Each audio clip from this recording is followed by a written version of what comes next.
No hat this time. But we are back with another edition.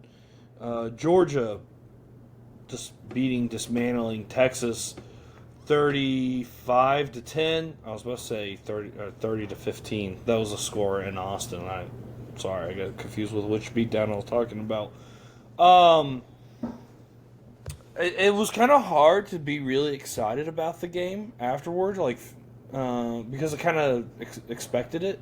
So, the joy, the jubilation that a lot of people have felt, I didn't really feel it because it was such a bad beatdown.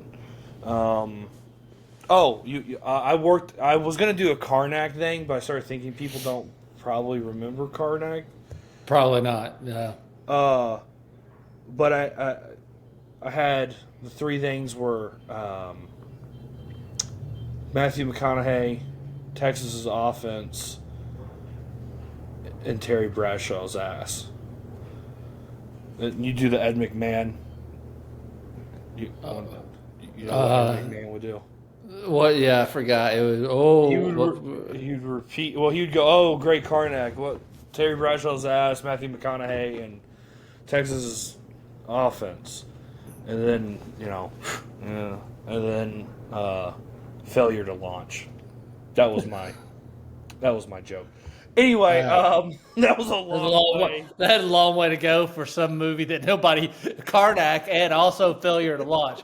Probably that doesn't hit people's radar. Anyway, I had that Saturday night as I was going to bed, and I went, "Wow, that was really good. Too bad no one." I think you were sleep deprived. No one realizes that. That's why you want to run them by people before you go live with there with them. Yeah. Anyway, well, give us your thoughts on the game. I think first of all, my reaction, because I didn't expect it as strongly as you did. I recognize how big that win was. So that was a big win, program win for Georgia, getting Texas new in the league. We are clearly, they've only lost 4 times, and 3 of them's been to Georgia. So we clearly have Texas's number. But no, I thought it was a huge win. And as I said, when defense started playing a little bit better against Mississippi State, I hope that's a turning point. I do see some improvement clearly when you hold Texas to 10 points, even though I'm not convinced that their offensive line is all that great. Certainly not in the run game. But when you hold them to 10 points, you're starting to see signs that Georgia could be peaking. I'm not going to make a declarative statement that Georgia could be, like Kirby said, improving when that's a really hard thing to be doing right now in college football because of all the reasons he gave. But I'm hopeful. I was excited. I recognize it being a big win, and it was a total domination, and it was a re-emphasis on, at the end of the day, this is still football. Forget your NIL, forget all this stuff, transfer portal. This is a line of scrimmage game, and that's the reason I think Kirby, was so emphatic and taking not direct jabs, but taking jabs at college football overall and the kids that are coming out and chasing the money. And I also think he understood how big that is in terms of recruiting and selling that messaging. Hey, you're going to see these other universities, i.e. the Texas Techs, that can dangle all this money, but if you get all that money and you don't learn the physicality and what it takes to win, what good is it? So that was the point. So I do think it was a big program win, and I was relieved and excited, not just because of that game, but because of potentially what that could mean if Georgia has truly turned the corner. So, well, I think this defense, since the Florida game, that second half against Florida, Mississippi State, and then Saturday's game against Texas, this defense has improved drastically from the beginning of the season. Again, I think it's the young guys getting experience, getting punched in the mouth, have to come back, go to practice, get punched again. They're growing. And I think that was, to me, this team has continued to improve each and every week in a different way. areas I would actually, it would be interesting to go back what we were saying in Marshall and Austin P and then Tennessee, and then compare it to the Florida, Mississippi State, Texas, and what we're saying now. I think the areas, they've improved each week on a different area, offense and defensively. Go ahead. I can tell you specifically one area that we were talking about early on in the year, those games that you mentioned versus where they've been. The biggest difference is the getting off the field on third down and putting teams more often in third and long.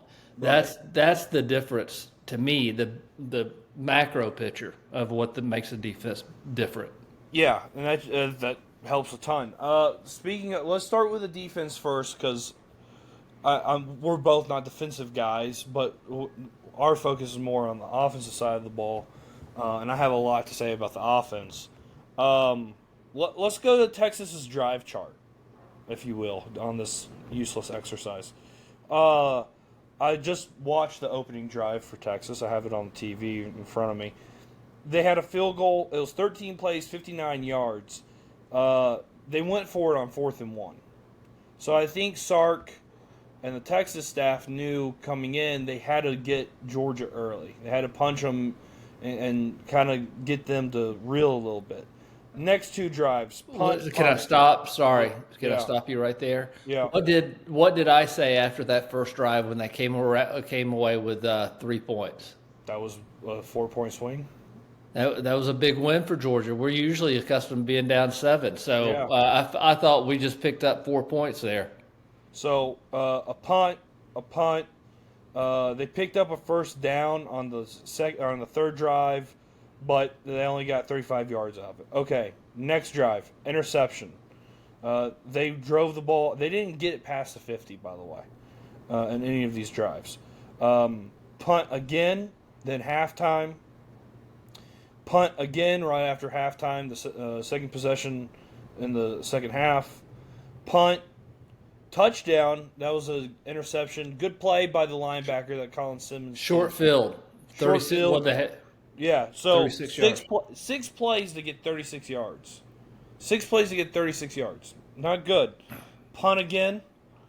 Turnover on downs. This was the longest drive, by the way, they had all game. The game was already over. Final drive. Coffin, 64 yards. And it was against second and third string, primarily on defense. Yeah. I got more notes.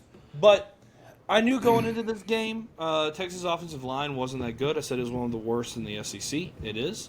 But the offense was clicking. All the metrics is what everyone kept pointing to all week about how Texas has improved, Arch has improved. And I got to tell you something. I came away in that game for the Texas side, not for the Georgia side.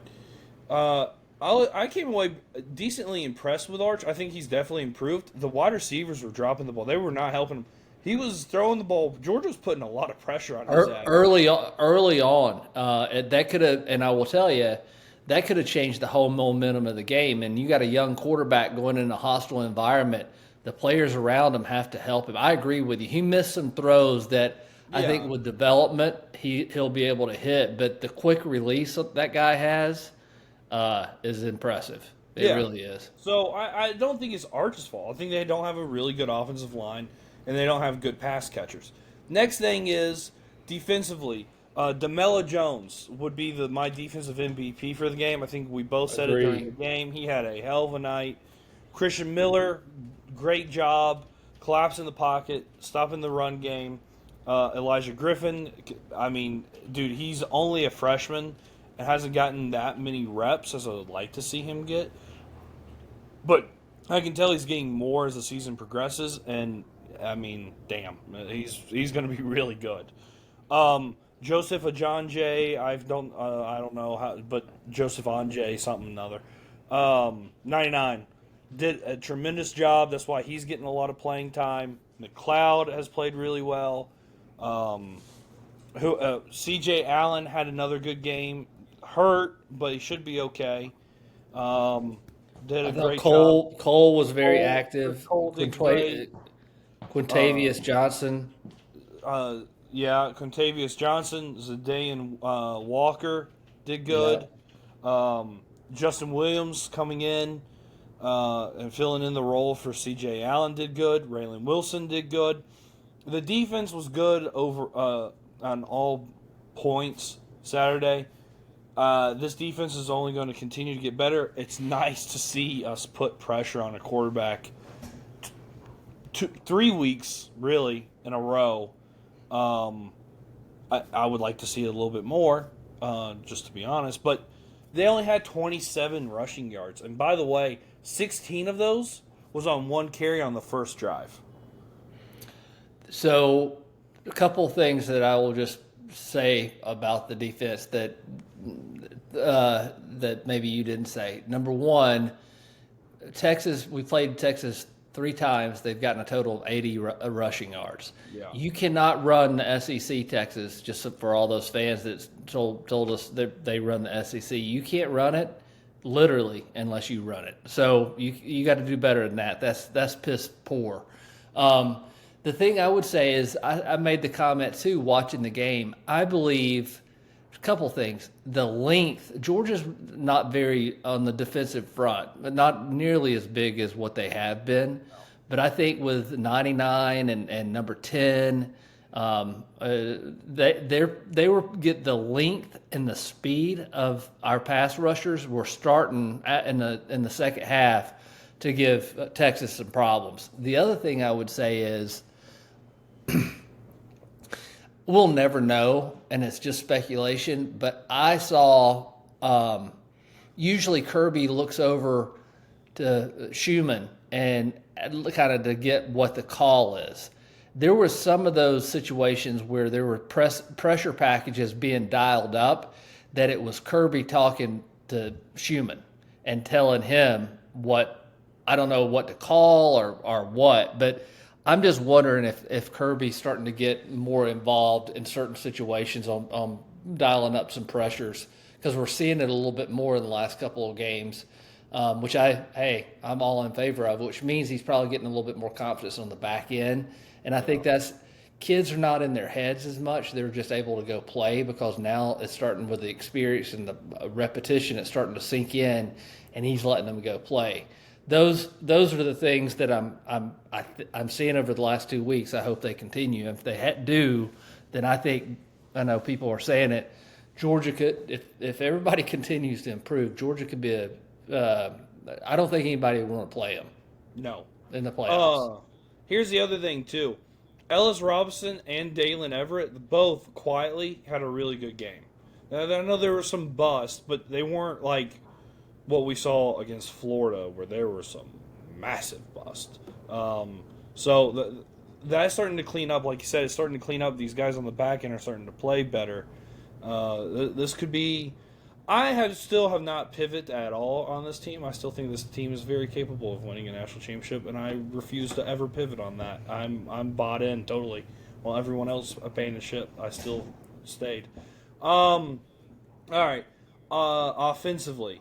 I don't know how many yards rushing, over 120, right? That's 100. I think it was 138, I believe, or 128 that Georgia had on rushing versus their 23. I mean, yeah, and I should have. Nate Frazier had 16 carries for 72 yards. I was wrong on Chauncey having I thought he would have a little bit of a better game, but he also was hurt. So yeah.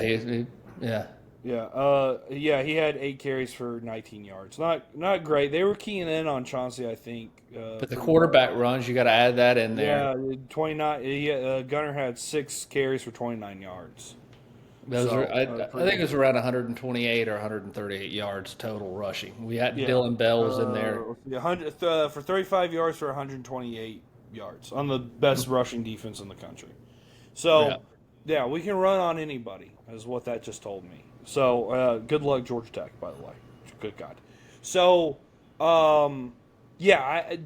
Georgia, offensively, they did what they wanted to do.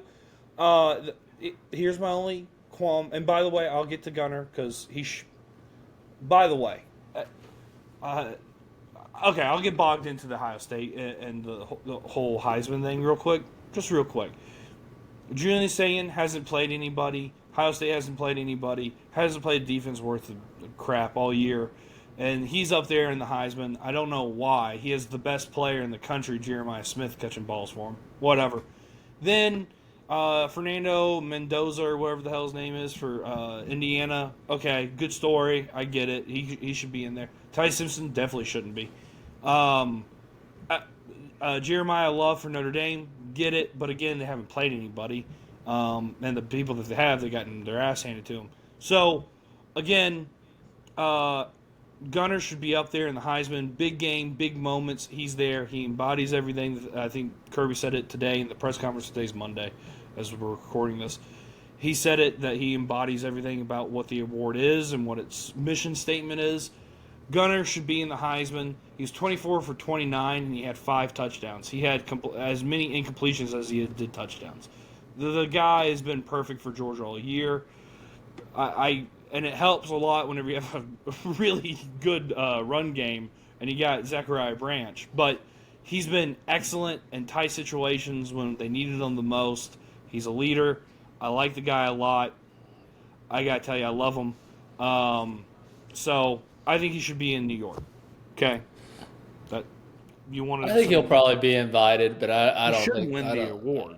Well, you also have to remember you got coaches and people pushing people, and Kirby and Georgia's just not going to do that. They're just not going to do it. And so, if you look at the committee, that if that's how people think, we can't even understand how they rank teams. So much less how they're going to people are going to vote on the Heisman. But here's the thing I would say. You said something.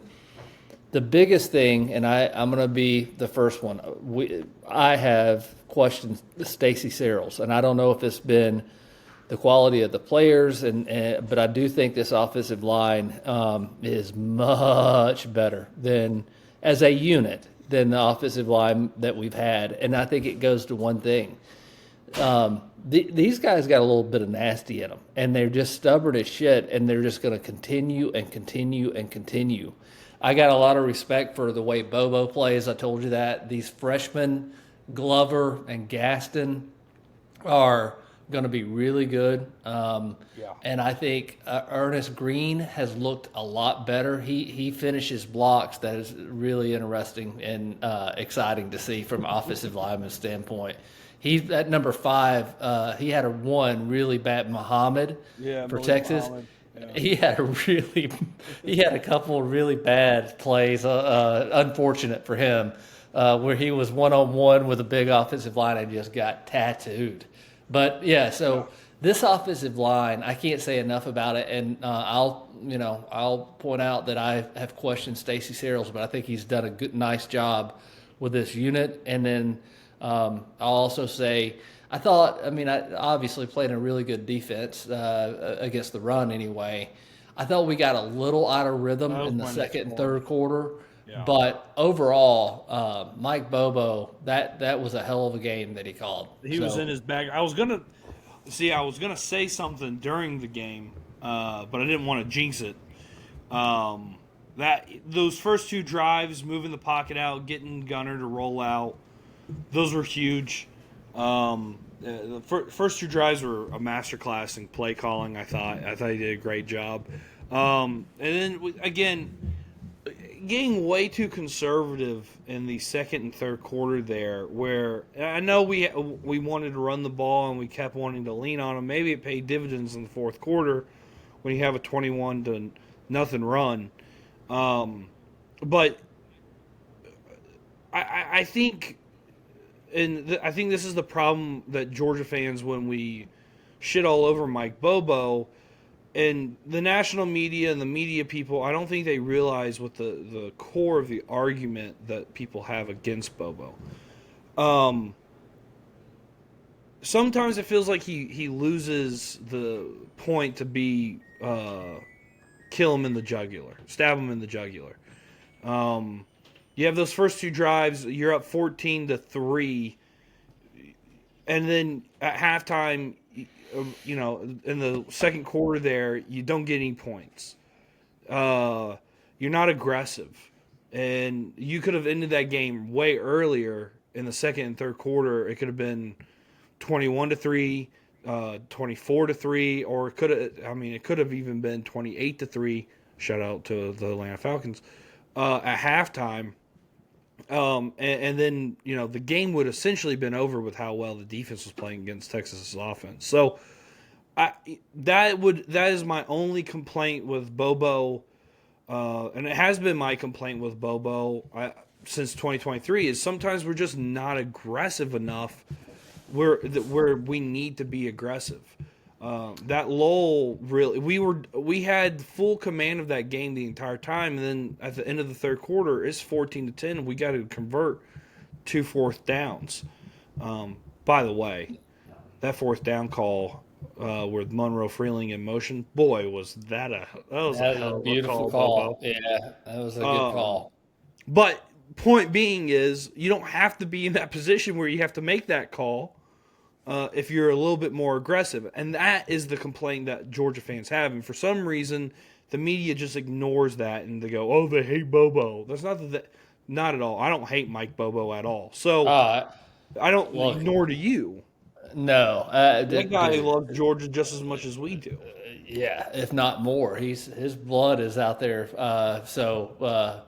I know that he is.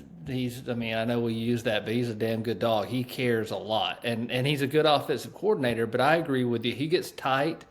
I call it getting tight, especially in big games. I've seen him get tight, and in like you said, I would like to see Georgia go for it a little bit more. But I will tell you, there was a lot of meat left on the bone just from what. You know what I mean? Like the lack of execution on what was called. And I'm not blaming Gunner, but there were several times where there were some plays that were open that would have changed the game and put them away. Down. Yeah. And look, you're not going to be perfect every time. And it's really easy on the couch to sit here and say, oh man, he didn't see that, or he should have pulled it, or whatever the case is.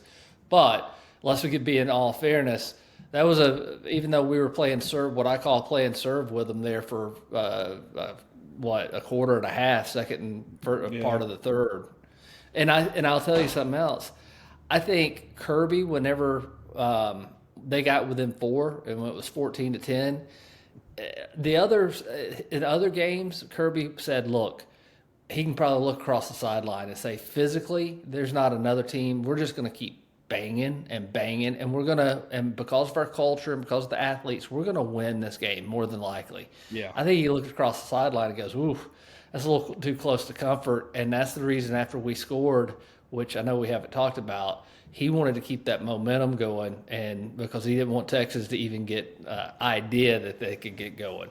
So anyway, I think that onside kick twofold. I think one, I think you're right there. Two, I think it was kind of like, well, if we don't get this, you're not going to have you haven't had a whole lot of success all night, and you're going to go on a drive on us. Good luck.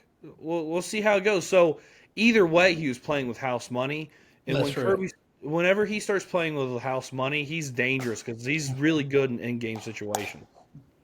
And I will tell you, that's another thing. We've talked about it, and there's been situations, in my opinion, where Kirby and staff have been outcoached. I thought we've been outcoached a couple times by Alabama staff. Yeah, Kirby outcoached the shit out of Sarkisian. And the second thing is, I've seen talk about improvement from when Kirby, we hadn't had Justin Fields in the game all year long in his early tenure to run a fake punt. I've seen him get a lot better at stuff like that. So I do trust him. And think about that scenario.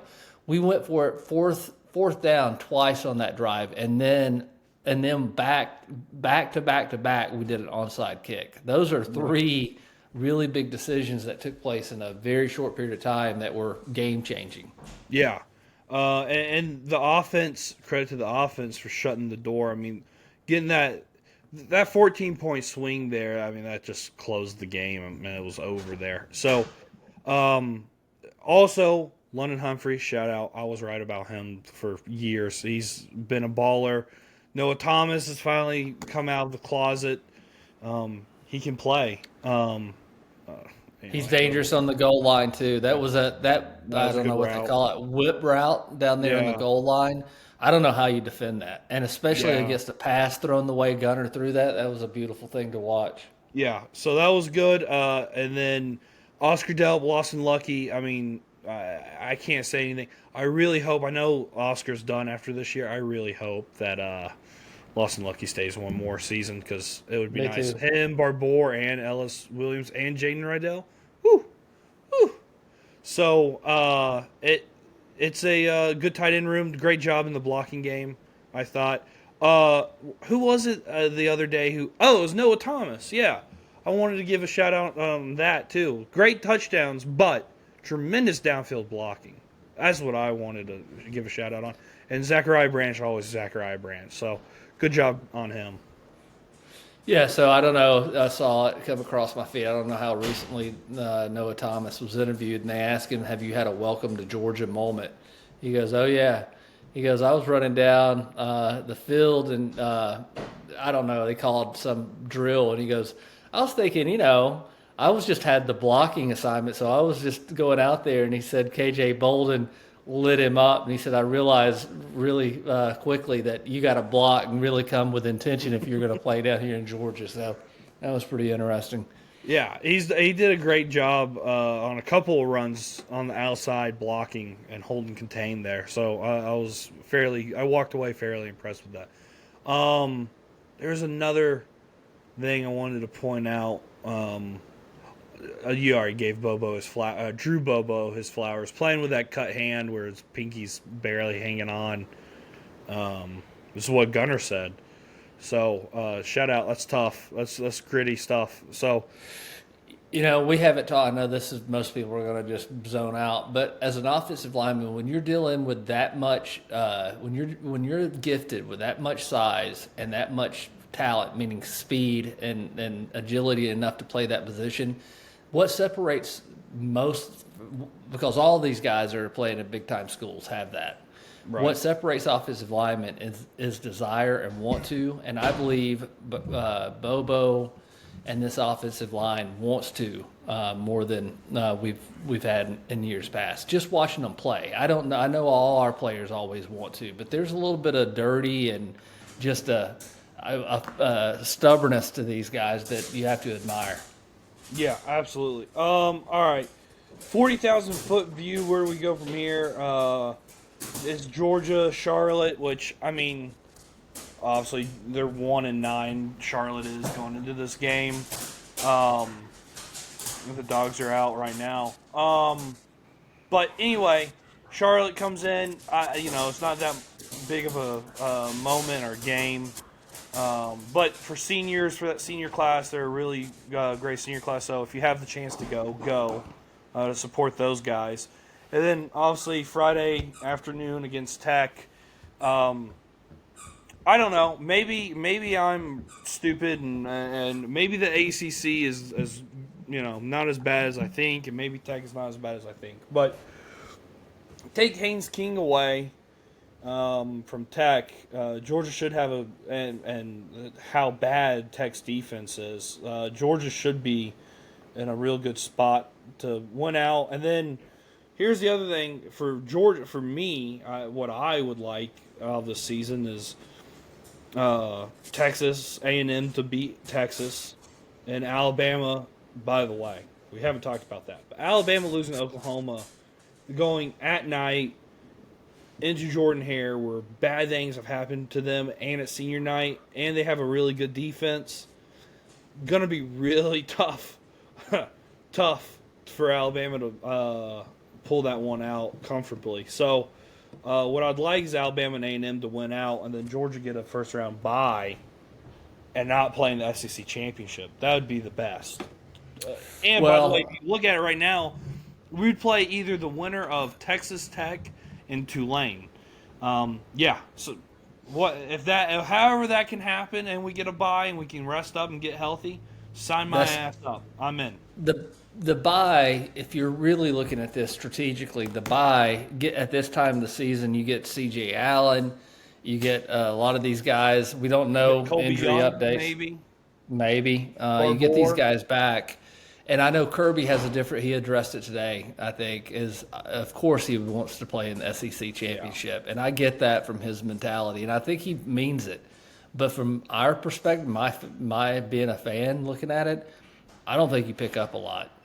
If anything, I think you can actually be penalized by playing in it. So I'm with you on that. I'm in favor of Auburn just Alabama putting them out of their misery, and Texas looked as anemic as they did against us. And let's all move on with our lives. Yeah. Anyway, all right. Before we go, I had stats by Dogwood Maple. By the way, Kirby Smart started his tenure 7-5 at Georgia. He is now gone. You want to guess how many wins and losses? I'm gonna say 128-15. 15, you got right. 107-15. In the last 3 games versus Texas, Texas has scored only 3 total touchdowns. Additionally, Texas only has 79 total rushing yards and 71 attempts in those 3 games. The last 3 years, Texas is 32-5 against non-Georgia teams. They're 0-3 against Georgia. Georgia now is 37-3.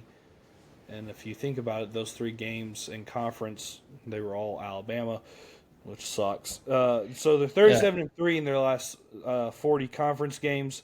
In the last 2 games against Texas, Georgia has had a successful fake punt, a successful onside kick. Both were in the fourth quarter. Both led to scores. Let's see. Georgia has now won 20 straight games against Power 4 teams with orange as a primary or secondary color. On the season, on the season, Gunnar Stockton has 71% of his passes for 27 total touchdowns and just 3 turnovers. I think this one's pretty good. From 2017 and present, no team has spent more weeks in the AP top 5 than Georgia. 109. Texas, this is just an insult to Texas because I don't like them. Texas A&M has more recent 10-win seasons than Texas. Texas is 6-5 in their last 11 games versus Power 4.